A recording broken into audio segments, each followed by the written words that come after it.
Seth Stokes here at the Greenville County Law Enforcement Center, where Sheriff Will Lewis talked about Operation Millstone, a joint effort between the Greenville County Sheriff's Office and other law enforcement agencies in the upstate, where they were going after child predators in the area. Over 40 arrests were made in the operation.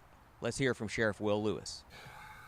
On Valentine's Day of this year, Billy Lynch, who was a local man, told his wife he was heading out to go purchase a Valentine's Day gift for her. Unbeknownst to her, Billy instead showed up to a staged location to meet what was a 14-year-old, or what he thought was a 14-year-old child that he wanted to have sex with. He was met by a team of investigators instead. He knocked on the door and we answered. These investigators specialize in the most heinous crimes that exist. These are men and women with such an altruistic approach to this problem. They take on, they encompass, they make it a part of themselves in fighting this battle every single day. They're the front line. Unfortunately for Billy, this was his second time in 5 years that he had done this. He was arrested for the same sick and twisted acts that he had committed 5 years ago.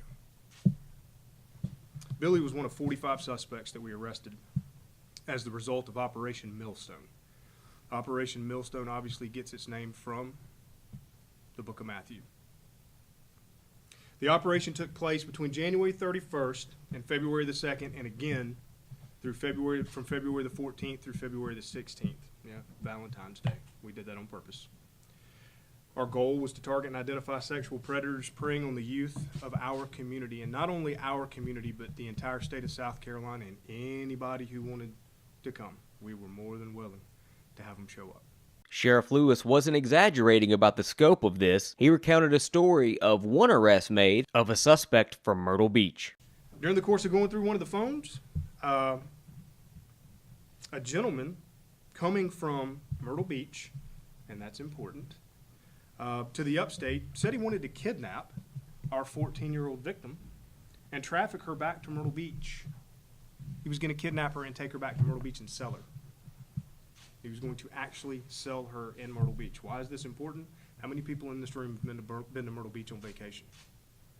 How many people in the upstate go to Myrtle Beach on vacation? You think this is just a Greenville County problem? This is not a Greenville County problem. This man was coming from Myrtle Beach to pick up a child, take her back to Myrtle Beach, and sell her. Do you think he's not doing it in Myrtle Beach? He doesn't just leave and come to Greenville to do it. He's in Myrtle Beach. There are hundreds of thousands and millions of people throughout the continental United States that show up to Myrtle Beach every single year for vacation. Every single child is a potential victim with one person like this in their community. Every child's a victim with one person. Lewis also said that they approached this operation from 3 fronts. During the course of the investigation, we targeted 3 classifications of criminals. And the 3 classes that we targeted were predators, prostitutes, and johns. And some of you are going to question, why were we going after prostitutes and why were we going after johns? Well, let me explain that to you. First off, to explain what an actual predator is, the predator is the one who actually is looking to the minor to exchange sex or just to have some type of sexual relationship. The person who fishes that minor, the person who goes after that minor child in an effort to have sex with them. Most of the time it's online, social media, things like that. There are other means, there are other ways to do it, but predominantly it is social media is where these crimes occur. Why are we going after the prostitutes? Why are we going after the johns? Well, a lot of our prostitutes are actually sex trafficking victims. And a lot of our johns are actually sex traffickers. In a lot of cases, we have the pimps that are involved in these cases who are actually trafficking in human. I mean, it makes perfect sense if you think about it. They have a woman, they drive a woman to a place, she shows up, she gets out, she has sex for money, she gets back in the car. What does she have? She has nothing in return but a depraved sense of morality because of what she's done. All the money goes to the person who drove her there. All the money goes to the person who actually put her in that position. During the operation, Lewis said they were able to gather info that will help in future cases. Investigators established a substantial amount of information and cases during the course of this. It was the information that was gained was paramount in moving forward in the future for several other cases that we have. As a result so far of what we did during Operation Millstone, we have 45 arrests. And I say so far specifically because there are still a multiple number of people who are being investigated we're still looking into right now.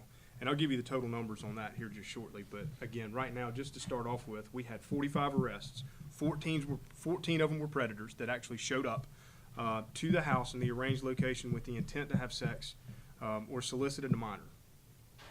Some of them didn't show up. Some of them actually, they crossed the line. They crossed the threshold, and we were able to go out and find them.